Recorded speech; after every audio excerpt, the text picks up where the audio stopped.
पाहताय JB TV news. बातमीत सत्यता हीच आमची ओळख। नवापूर ते नागपूर महामार्ग क्रमांक 6 वरील खड्डे तत्काळ बुजवा, अन्यथा जन आंदोलन छेडणार। फागणे संघर्ष समितीचा इशारा। धुळे ते मुक्ती दरम्यान रस्त्याची अत्यंत दुरावस्था, महामार्ग प्राधिकरणचे मात्र दुर्लक्ष। धुळे शहरातून जाणारा नवापूर ते नागपूर महामार्ग क्रमांक 6 वरील फागणे गावाजवळ या महामार्गाची अत्यंत दुरावस्था झाली आहे। रस्त्यात खड्डे की खड्ड्यात रस्ते असते हेच नागरिकांना समजत नाहीये। गेल्या 10 वर्षापासून या महामार्गाची अत्यंत दुरावस्था झाली आहे, मात्र महामार्ग प्राधिकरण याकडे सर्रास दुर्लक्ष करत असून या रस्त्यावर 10 वर्षापासून अगदी संथ गतीने काम सुरू आहे। त्यामुळे याचा फटका धुळे ते मुक्ती दरम्यान असलेल्या गावांना बसत आहे।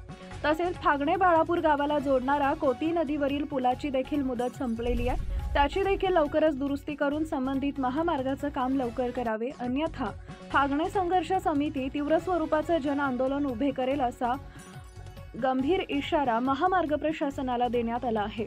मुख्य संपादक जतीन बोरसे।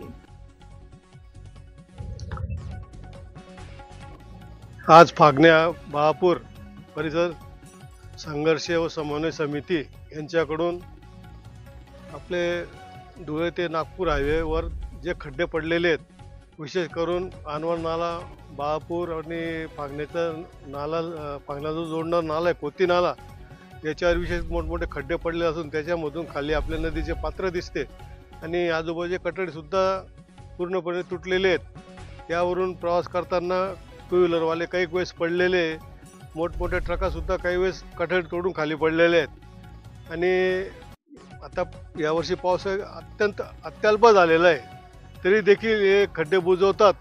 हे जोपर्यंत ऑफिसला पोहोचत नाही परत खड्डे पडतात। रस्त्याचे खड्डे का खड्डेत रस्ते हे देखील पब्लिकला कळत नाही। आणि गेल्या 10 वर्षापासून या नॅशनल हायवेचे काम अत्यंत संथ गतीने सुरू आहे। या 10 वर्षामध्ये शेकडो जणांचा बळी गेला, पण या प्रशासनाला त्याचं काही सूतक नाही आहे। ते त्यांच्या पद्धतीने हत्ती चले बाजार कुत्ते भुके हजार या पद्धतीने त्यांचं काम चालू आहे। पब्लिक लोक मरो काही हो, त्यांच्या मौज मस्तीमध्ये ते काम करतात। तर आज आम्ही अशी मागणी केलेली आहे की हा जो रस्त्यावर खड्डे पडलेले, खड्डे चांगल्या पद्धतीने बुजण्यात ये आणि जे आजूबाजूचे साईड पट्ट्या आहेत त्या साईड पट्ट्या पूर्ण भरून दोघी साईडला त्यात क्लिअर करणं आणि जो कोती नदीचा पूल आहे त्याची पण मुदत संपलेली आहे, तो सुद्धा नवीन बांधून चांगल्या पद्धतीने तयार करावा।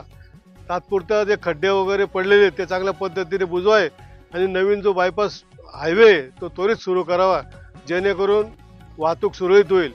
काही वेळेस तिथं 1-1 तास पुलावरून वाहतूक पुढे सरकत नाही आणि त्यामुळे पूर्ण ट्रॅफिक जाम होते, त्याचा परिणाम गावावर होतो।